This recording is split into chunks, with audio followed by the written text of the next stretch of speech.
तो दोस्तों एक बार फिर से एक आंधी आ चुकी है। यहाँ पर आपके सामने 15 इंची 4 सबवूफर 155 मेगाहर्ट्ज। काफी लोग मुझसे सवाल करते हैं भैया बूफर और सबवूफर में फर्क क्या है। सिंपल सा क्लियर कर देता हूँ, फर्क बहुत है पर एक छोटा सा फर्क सुन लो। सबवूफर के सामने से जो है आप खड़े हो जाएंगे तो आवाज नहीं आएगी, जबकि बूफर के सामने से आवाज आएगी। लेकिन वो मिड भी फेंकता है मगर सबवूफर कभी मिड नहीं फेंकता। बस एक मोटा मोटा फर्क यही है।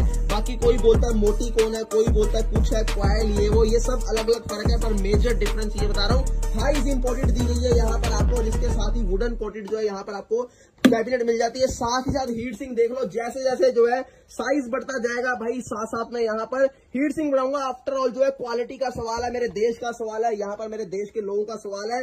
धोखा नहीं होने दूंगा, ना ही करूंगा, ना ही किसी को करने दूंगा।